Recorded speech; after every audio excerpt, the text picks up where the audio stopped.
Bon. Bon, on est bon là, parce que juste avant, ça a coupé. Alors, je coupe la lumière. Alors, lendemain de l'impression. Alors, il faut gérer le ponçage, parce que l'impression relève les fibres.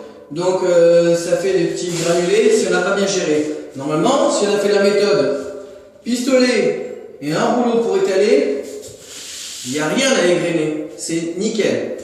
À part 2-3 petits trucs à la perfection, ça n'existe pas. On fait la mise en place d'un spot. Voilà. Spot. On le met sur le côté de la cloison et ça fait une lumière qui nous donne l'aspect que l'on voit le soir lorsqu'on allume la lumière artificielle du plafond ou d'une lumière mise dans un angle, etc. Donc ça va révéler les défauts que vous ne voyez pas là en plein jour. Pour faire les retouches. Les retouches, on se les fait avec un enduit de retouche spécial.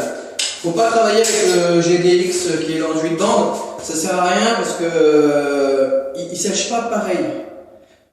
C'est-à-dire que là, avec un enduit spécial, vous allez faire les retouches le matin, le soir ça sera sec, vous pouvez les poncer, le lendemain vous pouvez peindre. Avec et il va pas avoir de gonflement. Alors qu'avec un enduit de retouche d'enduit de base, si vous repeignez dessus, même s'il est sec, il va pas travailler pareil et il va tout gonfler dès que vous allez remettre la couche de finition. Voilà. Donc il faut utiliser le bon enduit. Moi je travaille avec du cachet bleu de la maison du peintre. C'est un enduit spécifique, blanc. On a le temps de le bosser, de le travailler, on en fait ce qu'on veut, il n'y a pas de retrait, il est nickel.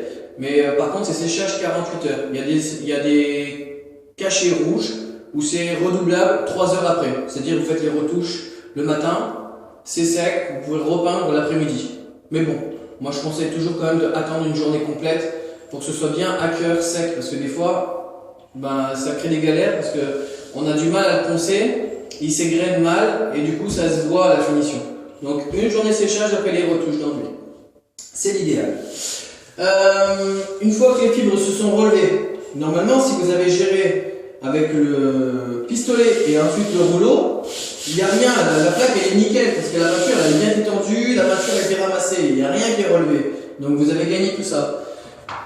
Si vous avez pas fait comme ça, la fibre, faut la casser, donc un petit coup de ponçage. Bon, vous voyez, j'utilise un petit disque. J'utilise pas la machine, il faut faire à la main parce que sinon c'est mortel, vous allez vous faire des marques sur le placo. Un petit disque, comme ça, c'est des plateaux amovibles, voilà. Grain 120. Et comme ça, vous cassez juste là où il y a besoin. Parce que le spot, quand vous le positionnez, il vous montre tous les endroits où il y a besoin de casser les fibres. Donc vous n'allez pas vous retaper tous les murs et tous les plafonds. C'est juste aux endroits spécifiques. Généralement, au plafond, ça se gère sans problème. Parce que généralement c'est bon. Et pour les murs, grâce au spot, vous allez identifier surtout la zone où les gens y voient à hauteur de vue. Voilà, c'est les zones les plus importantes. Bon, si j'ai une autre idée, je continuerai la vidéo.